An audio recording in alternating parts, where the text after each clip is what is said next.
Hello friends, स्वागत है आपके अपने यूट्यूब चैनल नेहा पीसीएस पे। दोस्तों, आज हम लोग एसएससी सीएचएसएल 2022 में जो एग्ज़ाम हुआ था उसके प्रीवियस ईयर क्वेश्चंस को देखेंगे। दोस्तों, इससे पहले हम लोग 2023 में जो एसएससी सीएचएसएल का एग्ज़ाम हुआ था उसके ऑल शिफ्ट के क्वेश्चंस का एनालिसिस कर चुके हैं और 2022 का फर्स्ट शिफ्ट का भी एनालिसिस कर चुके हैं। दोस्तों, आज हम लोग सेकेंड शिफ्ट के क्वेश्चंस का एनालिसिस करेंगे। यह एग्ज़ाम जो हुआ था दोस्तों वह 24/5/2022 को हुआ था और 12:30 पीएम से 1:30 पीएम के बीच हुआ था, यानी कि यह एग्ज़ाम जो हुआ था वह सेकेंड शिफ्ट में हुआ था। तो फर्स्ट शिफ्ट का क्वेश्चन का एनालिसिस हम लोग कर चुके हैं इससे पहले वाले वीडियो में। अगर आप नहीं देखे हैं तो चैनल पे प्लेलिस्ट बना हुआ है, जाके ज़रूर देखिएगा। तो चलिए आज हम लोग सेकेंड शिफ्ट के क्वेश्चंस का एनालिसिस करते हैं। यह इंग्लिश का क्वेश्चन है दोस्तों और ये इंग्लिश में है और हम लोग जीएस सेक्शन को क्या करेंगे, देखेंगे। कुछ मैथ्स और इंग्लिश के क्वेश्चंस हैं। चलिए देखते हैं पहला क्वेश्चन। पहला क्वेश्चन है कि लोकसभा के अध्यक्ष और उपाध्यक्ष की अनुपस्थिति में संसद के दोनों सदनों की संयुक्त बैठक की अध्यक्षता कौन करता है। तो संसद के जो संयुक्त बैठक होता है दोस्तों, जिसको ज्वाइंट सिटिंग के नाम से जानते हैं, अगर लोकसभा अध्यक्ष और उपाध्यक्ष दोनों एब्सेंट रहे, लोकसभा अध्यक्ष और उपाध्यक्ष, तब संसद की संयुक्त बैठक की अध्यक्षता किसके द्वारा किया जाएगा। तो यह राज्यसभा के उपसभापति के द्वारा किया जाता है। दोस्तों, अगर बात करें कि संसद की संयुक्त बैठक, तो एक आर्टिकल 108 के तहत संयुक्त बैठक, तो संयुक्त बैठक बुलाता कौन है दोस्तों, तो बुलाने का काम करते हैं राष्ट्रपति। कौन करते हैं? राष्ट्रपति। और संयुक्त बैठक की अध्यक्षता कौन करता है, तो लोकसभा के अध्यक्ष करता है। अगर अध्यक्ष अब्सेंट रहेगा, अनुपस्थित रहेगा, तो उस समय उपाध्यक्ष करेंगे। अगर उपाध्यक्ष और अध्यक्ष दोनों अब्सेंट रहेंगे तो राज्यसभा के सभापति करते हैं। अब बात रही राज्यसभा के सभापति की, तो राज्यसभा के सभापति अभी वर्तमान में कौन है दोस्तों, तो जैसे कि मान लीजिए उपसभापति है, तब राज्यसभा के सभापति की बात करें तो सभापति कौन होते हैं, जो भारत के उपराष्ट्रपति होते हैं वही राज्यसभा के सभापति होते हैं। तभी कौन है? जगदीप धनखड़। याद रखिएगा, कौन है? जगदीप धनखड़। ये क्या है दोस्तों? सभापति है। क्या है? सभापति। उपसभापति अभी वर्तमान में कौन है, तो हरिवंश नारायण कौन है? सिंह है। हरिवंश नारायण सिंह, नाम याद रखिएगा दोस्तों, हरिवंश नारायण सिंह। हरिवंश नारायण सिंह है। अगर उपसभापति की बात करें तो यह हमारे संविधान के आर्टिकल 90 में है। किसमें दोस्तों? आर्टिकल 90 में। चलिए देखते हैं नेक्स्ट क्वेश्चन। 2 नंबर क्वेश्चन है कि सर्वश्रेष्ठ ओरिजिनल स्कोर के लिए ऑस्कर पुरस्कार जीतने वाले पहले भारतीय संगीतकार कौन है। तब पहले भारतीय संगीतकार कौन है, तो ये ए आर रहमान है। कौन है दोस्तों? A R Rahman. इनको ऑस्कर अवार्ड 2009 में मिला था। कब मिला था दोस्तों? 2009 में। चलिए 3 नंबर क्वेश्चन देखते हैं। 3 नंबर क्वेश्चन है कि किस कोशिका सिद्धांत ने सिद्ध किया कि वसा की अर्ध द्रव प्रकृति समग्र द्विपरत के भीतर प्रोटीन के पार्श्व संचालन को सक्षम बनाती है। तो ये द्रव मोजेक मॉडल, ये कौन सा मॉडल है दोस्तों, तो ये द्रव मोजेक मॉडल है। अब बात रही द्रव मोजेक मॉडल को, तो यह किसने दिया था, तो सिंगर और कौन दिया था? निकोलसन। द्रव मोजेक मॉडल जो था दोस्तों उसको सिंगर और निकोलसन के द्वारा दिया गया था। और कब दिया गया था, तो 1970 के दशक में। याद रखिएगा, क्वेश्चन पूछा जा चुका है। चलिए नेक्स्ट क्वेश्चन देखते हैं। 4 नंबर 4 नंबर क्वेश्चन है कि आमतौर पर किसी आर्थिक सूचकांक में वर्षों की श्रृंखला के किस वर्ष को आधार वर्ष कहा जाता है। तो किस वर्ष को आधार वर्ष, तो आधार वर्ष जो होता है वो पहले वर्ष को कहते हैं। जैसे मान लीजिए दोस्तों कि अभी कितना चल रहा है, जैसे मान लीजिए कि अभी 2024 है, तो अभी हम लोगों का आधार वर्ष क्या है, तो आधार वर्ष हम लोग 2011 के जनगणना को क्या मानते हैं, उसी के आधार वर्ष पर अभी हम लोग क्या कर रहे हैं, काम कर रहे हैं। यानी 2011-12 हम लोग का क्या है, आधार वर्ष है। चलिए 5 नंबर क्वेश्चन देखते हैं। 5 नंबर क्वेश्चन है कि निम्नलिखित में से कौन सी पुस्तक अंधरुति राय द्वारा नहीं लिखा गया है।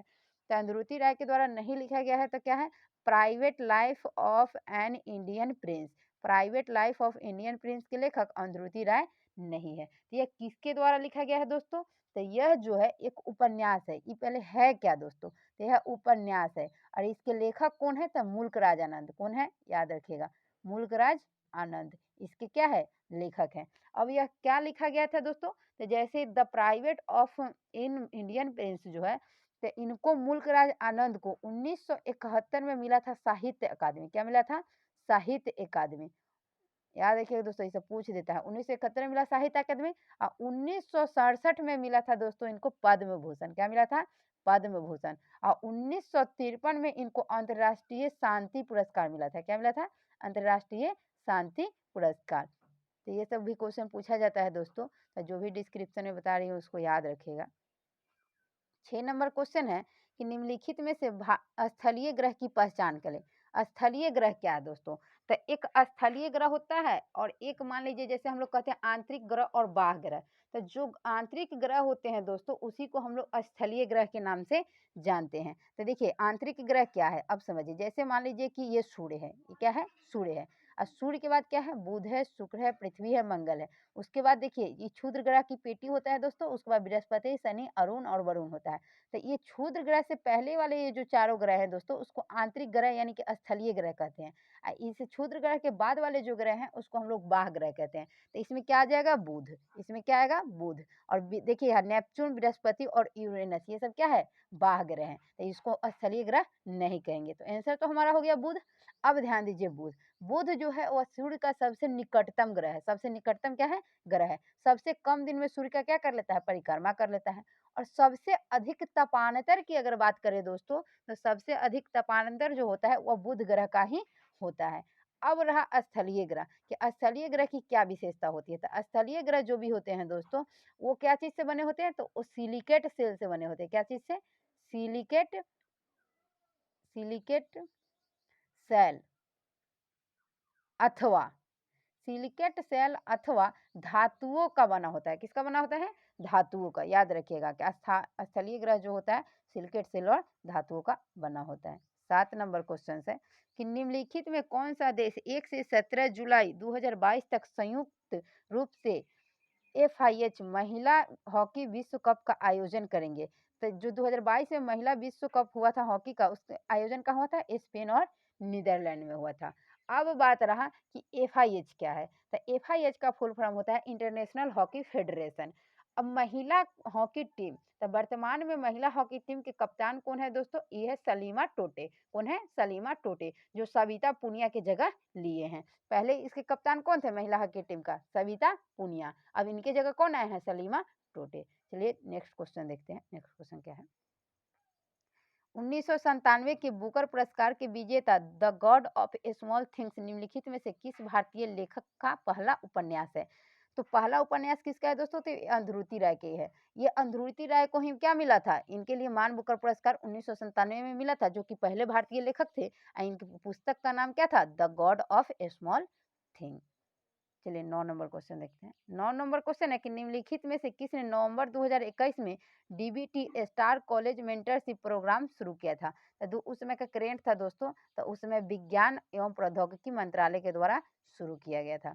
10 नंबर क्वेश्चन है कि निम्नलिखित में से कौन भारत सरकार द्वारा पद्मश्री और पद्म भूषण पुरस्कार से सम्मानित होने वाले सबसे कम उम्र के ताल वादक थे? तो सबसे कम उम्र के कौन थे दोस्तों? तो जाकिर हुसैन थे, जिन्होंने पद्मश्री के साथ साथ पद्म भूषण पुरस्कार भी जीते हैं। यानी कि दोनों पुरस्कार पाने वाले सबसे कम उम्र के व्यक्ति जाकिर हुसैन थे। चलिए 11 नंबर क्वेश्चन देखते हैं। डॉक्टर सुनंदा नायर को एक डैश कलाकार, शिक्षक और प्रस्तावक के रूप में पहचाना जाता है। तो डॉक्टर सुनिंदा नायर जो है दोस्तों वह मोहिनी अट्टम से संबंधित है। किससे है? मोहिनी अट्टम। अब बात रहा मोहिनी अट्टम की, तो मोहिनी अट्टम किस राज्य का शास्त्रीय नृत्य है? तो ये केरल का है। कहाँ का है? केरल का। अब है कथक। तो कथक कहाँ का है दोस्तों? तो ये उत्तर भारत में सबसे ज्यादा प्रचलित है। और किसी स्टेट का नाम पूछे तो यूपी। कथकली कहाँ का है दोस्तों? तो ये भी केरल का है। कथकली कहाँ का है? केरल का। और कुचिपुड़ी कहाँ का है दोस्तों? तो कुचिपुड़ी आंध्र प्रदेश का है। कहाँ का है? आंध्र प्रदेश का, याद रखिएगा, आंध्र प्रदेश का है। भारत में टोटल कितने शास्त्रीय नृत्य हैं दोस्तों? 8। टोटल कितने हैं? 8। और एक पूछता है सत्रिया कहाँ का है? तो सत्रिया कहाँ का है दोस्तों? तो ये असम का है। हम लोग भारत के शास्त्रीय नृत्य के बारे में डिटेल से डिस्कशन हम लोग फर्स्ट वीडियो में कर चुके हैं। तो आप नहीं देखे हैं तो वीडियो को एक बार जरूर देख लीजिएगा, उससे आपका क्लियर हो जाएगा। चलिए 12 नंबर क्वेश्चन है कि एम्पियर के संबंध में सही कथन की पहचान करें। एम्पियर क्या है? तो एक कूलम आवेश प्रति सेकंड के प्रवाह से एक एम्पियर बनता है। यानी एक कूलम आवेश प्रति सेकंड अगर प्रवाह हो रहा है किसी सर्किट से तो उसको हम लोग 1 एम्पीयर कहते हैं। अब एम्पीयर क्या है? तो विद्युत धारा मापने की इकाई है। क्या है? विद्युत धारा मापने की जो इकाई है दोस्तों, विद्युत धारा का एसआई यूनिट जो होता है वो एम्पीयर ही होता है। तो अगर आपको 1 कूलम्ब आवेश प्रति सेकंड प्रवाह हो रहा है किसी सर्किट से तो उसको हम लोग 1 एम्पीयर कहेंगे। अब रहा आवेश, तो आवेश का एसआई मात्रक दोस्तों जैसे यहाँ पे लिखा गया है कूलम्ब, ध्यान दीजिएगा थोड़ा-सा। यहाँ क्या है? कूलम्ब। तो आवेश का एसआई मात्रक क्या होता है? कूलम्ब। कुछ एसआई यूनिट का बात कर लेते हैं दोस्तों, जैसे ध्वनि का एसआई यूनिट क्या होता है? डेसिबल। शक्ति का क्या होता है? वाट। कार्य का क्या होता है? जूल। ऊर्जा का व्यावसायिक मात्रक क्या होता है? केडब्ल्यूएच यानी किलोवाट घंटा। अब अगर बात करें आवृत्ति का, तो आवृत्ति का क्या होता है? हर्ट्ज। ऐसे ही कुछ एसआई यूनिट इंपॉर्टेंट्स होते हैं दोस्तों जो एग्जाम में बार-बार पूछे जाते हैं। चलिए देखते हैं 13 नंबर क्वेश्चन। 13 नंबर क्वेश्चन है कि मीनाक्षी श्रीनिवासन को निम्नलिखित में से किस नृत्य शैली के लिए 2011 में उस्ताद बिस्मिल्लाह खान युवा पुरस्कार से सम्मानित किया गया था? तो मीनाक्षी श्रीनिवासन को, तो इनको भारतनाट्यम के लिए मिला था। दोस्तों भारतनाट्यम किस राज्य का शास्त्रीय नृत्य है? तो यह है तमिलनाडु का, याद रखिएगा। किसका है? तमिलनाडु का। देखिए दोस्तों शास्त्रीय नृत्य से एक न एक क्वेश्चन प्रत्येक सेट में मिल रहा है, तो इससे क्या हम लोगों को पता चल रहा है कि हमको शास्त्रीय नृत्य किसी भी हर हाल में करके एग्जाम में जाना है। चलिए, अगर बात रहा मोहिनी अट्टम, तो मोहिनी अट्टम कहाँ का है? केरल का। भरतनाट्यम कहाँ का है? तमिलनाडु का। कुचिपुड़ी आंध्र प्रदेश का। सत्रिया कहाँ का है? असम का। चलिए देखते हैं 14 नंबर क्वेश्चन। 14 नंबर क्वेश्चन है कि नीचे दिए गए चित्र में दिखाए गए track and the field event का नाम बताइए। यह क्या खेल हो रहा है दोस्तों? तो यही फील्ड इवेंट का नाम बताना है। तो ये भाला फेंक यानी कि जैवलिन थ्रो। अभी वर्तमान में नीरज चोपड़ा को, सॉरी दोस्तों, नीरज चोपड़ा जो है अभी क्या है? अभी वर्तमान में चर्चा में है। नेक्स्ट क्वेश्चन है कि श्री सन्मुखानंद राष्ट्रीय प्रतिष्ठा पुरस्कार कब स्थापित किया गया था? तो ये 2002 से शुरू हुआ था दोस्तों। तो ये स्टैटिक जीके का क्वेश्चन है, आप लोग याद कर लीजिएगा। 16 नंबर क्वेश्चन है कि आवर्त सारणी में धातुओं का स्थान क्या है? तो आवर्त सारणी में जो धातु है दोस्तों उसका स्थान क्या है? तो धातुओं के स्थान जो है दोस्तों वो क्या है? तो यह दाई तरफ है। कहाँ है? दाई तरफ, याद रखिएगा। 17 नंबर क्वेश्चन है कि हाल ही में भारत के बड़े कस्बों और शहरों में तेजी से डाक पहुंचाने की सुविधा के लिए एक मेल चैनल शुरू किए गए हैं। निम्नलिखित में से कौन इन चैनलों का हिस्सा नहीं है? तो कौन इन चैनल का हिस्सा नहीं है पूछा जा रहा है दोस्तों, यहाँ गौर कीजिएगा। बहुत बच्चा इसी में कंफ्यूज होता है। तो राजधानी चैनल ये तो है, ग्रीन चैनल है, मेट्रो चैनल है, यानी कि स्टेट चैनल नहीं है। चलिए देखते हैं 18 नंबर क्वेश्चन। 18 नंबर क्वेश्चन क्या है कि पद्म श्री पुरस्कार से सम्मानित गोपाल प्रसाद दुबे को निम्नलिखित में से किस नृत्य में उनके योगदान के लिए पुरस्कृत किया गया है? तो ये छऊ के लिए किया गया है। किसके लिए दोस्तों? छऊ के लिए।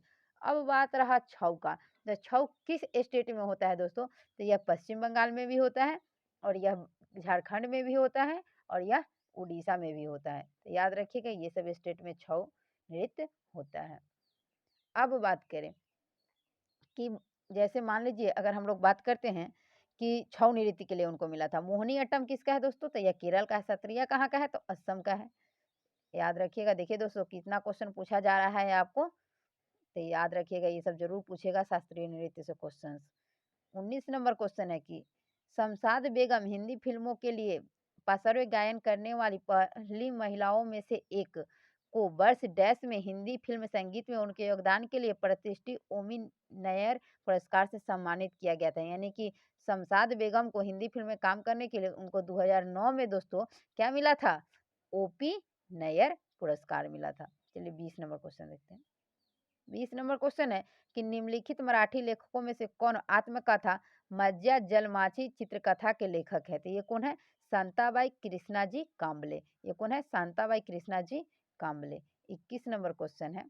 21 नंबर क्वेश्चन है कि स्वास्थ्य मंत्री ने फरवरी 2022 में सबसे बड़े वैश्विक टीकाकरण अभियान के गहन संस्करण 4.0 को फिर से लॉन्च किया। करोड़ों गर्भवती महिलाओं और बच्चों को कवर करने वाले इस मिशन का नाम क्या है? तो इस मिशन का नाम क्या है दोस्तों? तो इंद्रधनुष मिशन। क्या नाम है इसका? मिशन इंद्रधनुष। यह क्वेश्चन पूछता है कि मिशन इंद्रधनुष किससे संबंधित है? तो गर्भवती महिलाओं और बच्चों को कवर करने के लिए, यानी गर्भवती महिलाओं को जो टीकाकरण दिया जाता है दोस्तों, उस मिशन का नाम क्या है? मिशन इंद्रधनुष। चलिए 22 नंबर क्वेश्चन है कि आवर्त सारणी में सोडियम कहाँ स्थित है? तो आवर्त सारणी में सोडियम बाईं तरफ स्थित है। कहाँ स्थित है दोस्तों? बाईं तरफ। चलिए देखते हैं 23 नंबर क्वेश्चन कि आइसोपेंटेन जिसे डैश भी कहा जाता है एक शाखित श्रृंखला संतृप्त हाइड्रोकार्बन है जिसका रासायनिक सूत्र कितना होता है दोस्तों? तो C6 और H12 होता है। तो इसको हम लोग और किस नाम से जानते हैं आइसोपेंटेन को? तो 2 मिथाइल ब्यूटोन के नाम से इसको जानते हैं। 24 नंबर क्वेश्चन है कि निम्नलिखित भारतीय शास्त्रीय संगीतकारों में से किसे सबसे पहले भारत के सर्वोच्च नागरिक सम्मान भारत रत्न से सम्मानित किया गया है? तो भारत रत्न से किस मतलब संगीत के क्षेत्र में सब मिला था सबसे पहले? तो किनको मिला था? तो मदुरई सनमुखादी सुब्बालक्ष्मी को मिला था दोस्तों। ऑप्शन बी बिल्कुल सही है, याद रखिएगा। अब रहा भारत रत्न की बात। तो भारत रत्न की शुरुआत कब हुआ था दोस्तों? तो 1954 में। कब हुआ था? 1954 में। 1954 में सबसे पहले 3 व्यक्तियों को मिला था भारत रत्न, जिनमें राजगोपालाचारी, सर्वपल्ली राधाकृष्णन और चंद्रशेखर वेंकट रमन थे। आखिरी बार जो दोस्तों अगर बात करें भारत रत्न की तो 2019 में मिला है। 2019 में मिला है और अब तक टोटल 48 लोगों को 2019 तक मिल चुका था। 2024 में अगर बात करें दोस्तों तो 5 लोगों को मिला है। अगर इनको ऐड कर दें तो अभी तक टोटल 53 लोगों को भारत रत्न मिल चुका है। 2019 में आखिरी बार भारत रत्न दिया गया था। अब 2024 में अगर 5 लोगों को मिला दोस्तों तो टोटल कितना हो गया? 53। 2019 में किन 3 लोगों को दिया गया था? तो उनमें प्रमुख थे नानाजी देशमुख, भूपेन हजारिका और प्रणब मुखर्जी। तो ये क्वेश्चन पूछा गया है दोस्तों, तो इसको याद रखिएगा। चलिए 25 नंबर क्वेश्चन है। 25 नंबर क्वेश्चन देख लेते हैं। क्या है कि निम्नलिखित में से किसने कबड्डी में अर्जुन पुरस्कार 2021 प्राप्त किया है? कबड्डी में अर्जुन पुरस्कार 2021 किसे मिला है? तो संदीप नरवाल को मिला है दोस्तों। अगर कबड्डी की बात करें तो 11-11 प्लेयरों की टीम क्या होती है दोस्तों? इसमें खेलती है, जिसमें से मान लीजिए 7-7 को देता है और 4 को आप लोग अल्टरनेट के तौर पे क्या करता है? रखता है। यानी 7-7 जो होते हैं वो कोर्ट पे उतरते हैं और 4 वो अल्टरनेट रहता है कि मान लीजिए इसमें से अगर किसी को कुछ हो जाए तो इस चारों में से क्या होते हैं? आते हैं। तो चलिए आज का सेट हमारा यहीं पे समाप्त होता है। ऐसे ही आप दूसरे सेट के लिए हमारे साथ बने रहिएगा। अगर दोस्तों आप लोगों को एसएससी सीजीएल, एसएससी एमटीएस और एसएससी सीपीओ का भी अगर क्वेश्चन प्रीवियस ईयर चाहिए तो आप एक बार कमेंट में ज़रूर कीजिएगा कि हमको ये चीज़ का चाहिए पीडीएफ, हम आपको अवेलेबल कराएँगे और ऐसे ही आपको प्रैक्टिस सेट आने वाले सभी प्रतियोगी परीक्षाओं के लिए उपलब्ध कराया जाएगा। इसके लिए आप लोगों को धन्यवाद।